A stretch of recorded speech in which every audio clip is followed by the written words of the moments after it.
I am Tori Townsend, 28 years old, and for as long as I can remember, my father has said I was too pretty to be his daughter.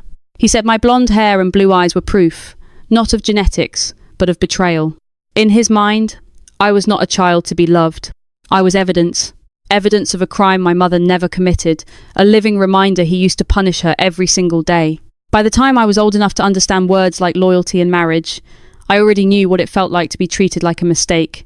The night my father finally said it out loud was a Sunday dinner at my parents' house in Fairfield, Connecticut.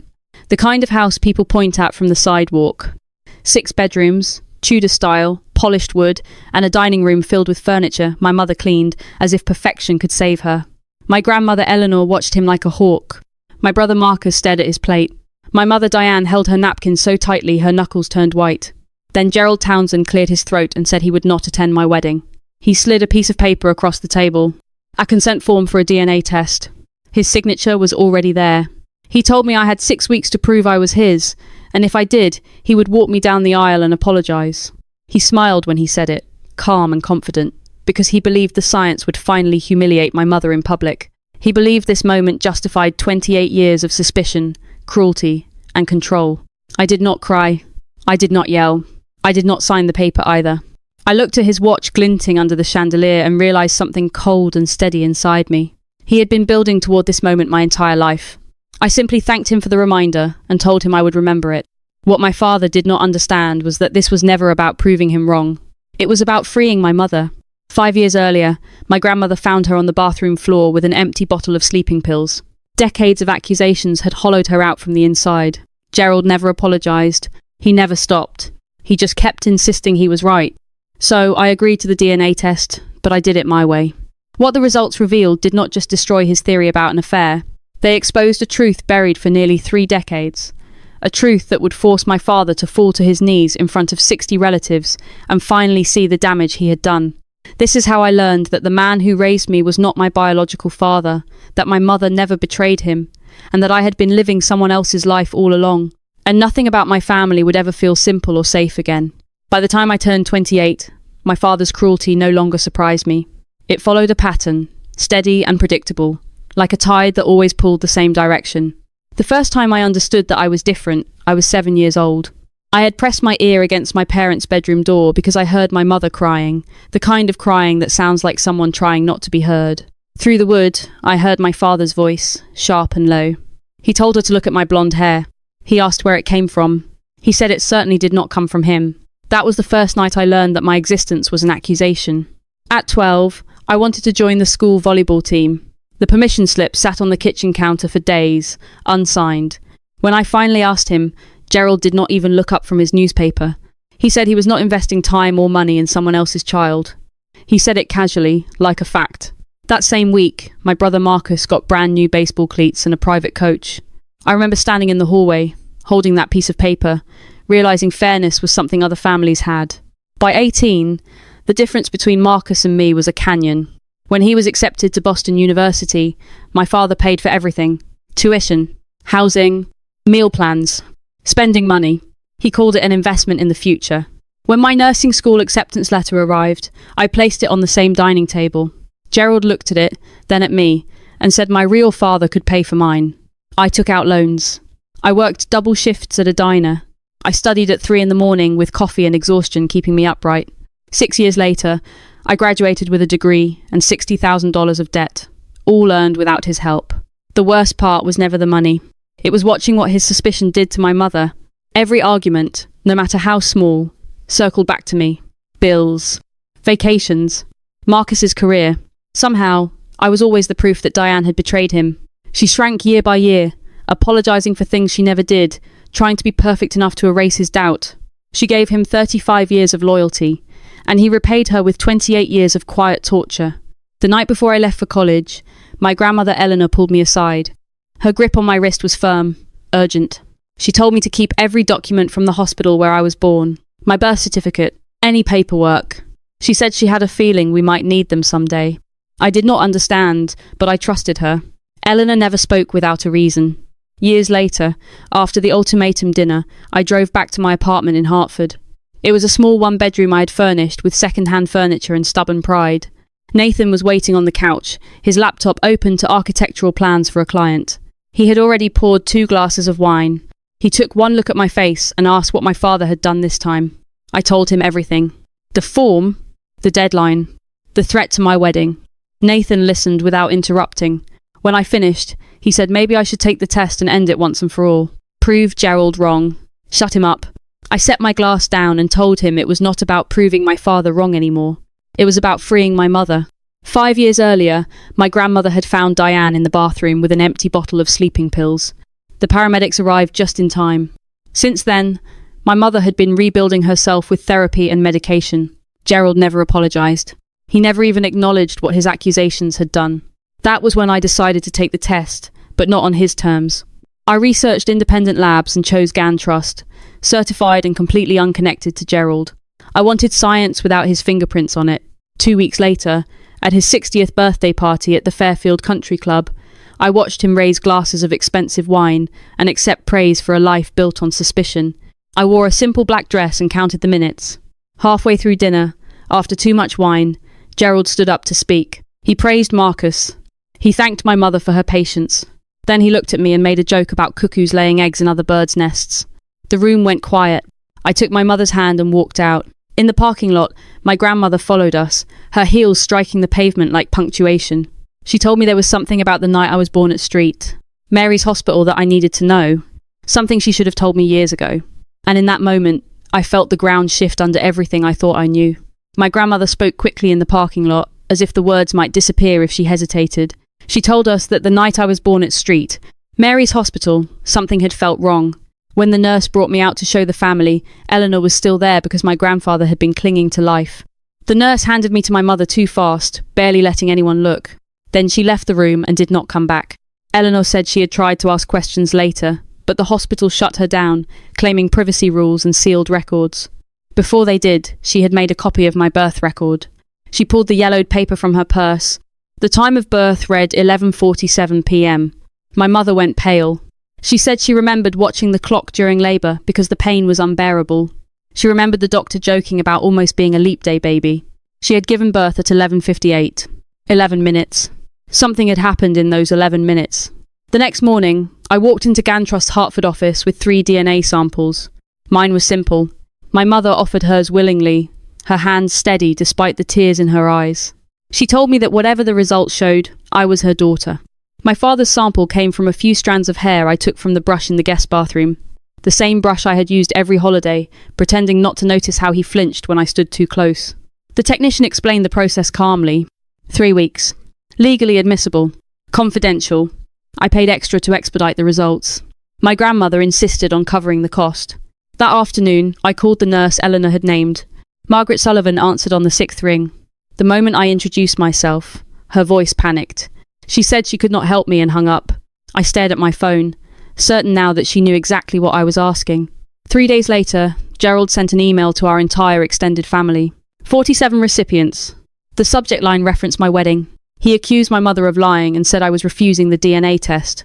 He attached a photograph from my christening and circled my face in red, inviting everyone to draw their own conclusions. The responses came fast. Some defended my mother. Most were curious. Marcus called me that night and told me to just do what our father wanted. He said I was ruining Gerald's reputation. I laughed. Reputation was all Gerald had ever cared about. 3 weeks after I submitted the samples, the email from GanTrust arrived at 9:47 p.m. On a Tuesday, Nathan was travelling for work. I was alone in my apartment with a half-eaten salad and the television on mute. I opened the report and read it once. Then again. Then a third time. I expected to see 0% match with Gerald. I was prepared for that. What I was not prepared for was the next line. 0% match with Diane. I stopped breathing. I called the after-hours line and demanded an explanation. The technician walked me through the results. There was no contamination, no error. The science was conclusive. I was not related to either of my parents. That meant my mother had never cheated. Gerald had been wrong about that for 28 years. But it also meant something else. Something impossible. I drove to my parents' house the next morning, timing it so Gerald would be at golf. My mother was in the sunroom, still in her robe, holding a cup of tea. I handed her my phone. I watched her read the report and drain of colour. She insisted it was wrong. She said she had felt me come out of her body. I told her I believed her, which meant there was only one explanation. The hospital had switched us. Gerald found out before I could prepare. Marcus had seen the confirmation email on my mother's phone. Gerald called me, triumphant, laughing, convinced he had been vindicated. He said he was sending another email with proof. He told my mother to pack her bags. By the end of the month, she would be out of the house. My grandmother drove over immediately to stay with her. I could not move forward without the truth. I called Margaret Sullivan again and again. On the 6th message, I told her I had certified DNA evidence proving a baby switch. I told her my next call would be to a lawyer. At 4:17 p.m, my phone buzzed. She agreed to meet me Thursday afternoon at a diner in Bridgeport. Margaret was smaller than I expected, her hands shaking around a coffee cup. She told me I looked just like Linda, my biological mother. She slid her shift log across the table. It detailed 2 baby girls born 11 minutes apart. It detailed a trainee nurse mixing them up after bathing. It detailed a meeting where administrators decided to correct records instead of families. They made everyone sign non-disclosure agreements. They threatened careers. She showed me a profile. Rachel Morrison, 28, elementary school teacher in Springfield. Brown hair, brown eyes. She looked exactly like my brother. I messaged her that night. She called me the next evening, voice shaking, and agreed to take a DNA test. I began building my case, preparing for the moment my father had demanded all along. The moment the truth would finally be public. Rachel's DNA results arrived 3 days before my engagement party. I opened the email at my kitchen table, my hands steady in a way they had not been for weeks. The numbers were undeniable. 99.97% match with Gerald. 99.98% match with Diane. I cried then, not from shock, but from relief. My mother had been telling the truth for 28 years. Science had finally said it out loud. I called Rachel immediately. She answered on the first ring. I asked if she could meet me in person. We chose a Starbucks halfway between Hartford and Springfield, neutral ground for 2 women whose lives had been quietly rewritten by a hospital mistake. She was already there when I arrived, sitting with 2 untouched lattes. When she stood up, I saw my brother in her face. The jawline, the eyes, the dimple. We stared at each other for a long moment, then laughed and cried at the same time. We hugged in the middle of the cafe, strangers who should have been sisters. We talked for hours. She told me her parents had joked for years that the hospital might have made a mistake. They laughed it off. I told her about my father's suspicion and my mother's suffering. By the time we left, we both knew the truth had to be revealed publicly. Gerald had demanded spectacle. He would get it. I spent the next days preparing like a prosecutor. I organised every document. My original DNA report. Rachel's report. Photographs of Margaret Sullivan's shift log. Her notarized statement, signed willingly after decades of fear. My grandmother agreed to be there. Margaret agreed to sit quietly until needed. Rachel would wait in the room next door. I was done protecting Gerald from embarrassment. He had never protected us. The engagement party was held at Whitmore Estate, my grandmother's Georgian manor, with rose gardens and strings of lights woven through old oak trees. 60 guests arrived, every single person who had received Gerald's email. I wore a navy blue dress and carried myself like someone who already knew the ending. My mother stood straighter than I had seen her in years. Something had lifted inside her. Gerald arrived late, dressed in a perfect suit, wearing that familiar smirk. He worked the room, accepting sympathy, enjoying what he believed was his victory. Halfway through the evening, he asked for a microphone. The room quieted. He congratulated Nathan, then turned to me. He said there had been speculation. He said I had taken a DNA test and refused to share the results. He unfolded a paper and read the numbers. 0% match with him. 0% match with my mother. Gasps filled the room. He turned to Diane and accused her again, louder this time, triumphant. That was when I walked onto the platform and took the microphone from his hand. He was so surprised that he let me. I told the room he was right about one thing. I was not his biological daughter. I was not my mother's biological daughter either. Then I introduced Rachel. She stepped through the side door, brown hair and brown eyes catching the light. The room erupted in whispers.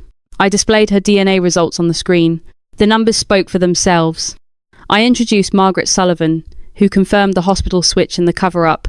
Gerald's face drained of colour. He looked at Rachel and something in him collapsed. His knees buckled and he fell to the floor in front of everyone. For the first time, I felt vindication.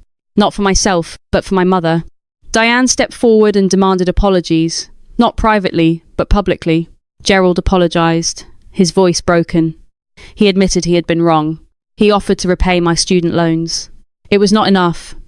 but it was something. A week later, my mother walked me down the aisle. Gerald sat quietly in the second row. Rachel stood with my bridesmaids. Linda Morrison sat in the front row, tears in her eyes. Months later, the hospital settled. The apology was printed. The truth was on record. Tonight, as I sit in our new apartment, pregnant and hopeful, I know one thing for certain. Love, not suspicion, is what makes a family. 1 week after the engagement party, I drove to Springfield, Massachusetts, alone. The house Linda Morrison lived in was modest and quiet. White siding, blue shutters, wildflowers along the walkway. When she opened the door, I saw my own future in her face. Blonde hair streaked with silver, blue eyes that matched mine perfectly. She hugged me without hesitation, as if her body already knew what my mind was still learning. We sat at her kitchen table for hours, trading photographs and stories, mapping 2 lives that should have been one. She did not ask to replace my mother.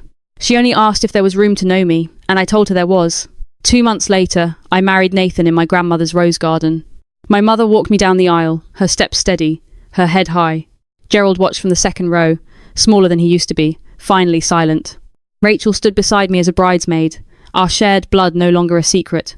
For the first time, my family stood in truth, imperfect but real. The lawsuit against Street. Mary's hospital took 8 months. Discovery uncovered emails and memos proving administrators had known about the switch from the beginning. Faced with exposure, the hospital settled. Each family received $450,000, a public apology was printed, and new identification protocols were mandated. We did not sue for revenge. We sued so no other family would spend decades living a lie that could have been corrected in a single night. 6 months after the wedding, Gerald asked me to dinner. Just the 2 of us. He told me he was in therapy. He said he was trying to learn the difference between certainty and trust. I told him forgiveness was a process, not an event. I did not promise him absolution, but I offered honesty, something he had denied us for years. Now I am sitting in a new apartment, sunlight on the walls, a pregnancy test resting on the coffee table. Positive. I do not know whose eyes this child will have or which family traits will surface. What I do know is that this child will never be asked to prove they belong. They will never be treated as evidence. They will be loved without condition, from the very first moment. If you have ever been accused by someone who should have protected you, remember this. Truth has weight. It bends lies until they break. It may take years, or decades, or a single brave choice, but it surfaces. And when it does, it gives you back something suspicion tries to steal. Your right to exist without apology. I learned that family is not defined by blood alone, but by accountability, courage, and the willingness to repair harm when the truth finally demands a reckoning. That lesson cost us years, tears, and silence, but it also gave us the future we are finally brave enough to choose. Together, we choose truth now.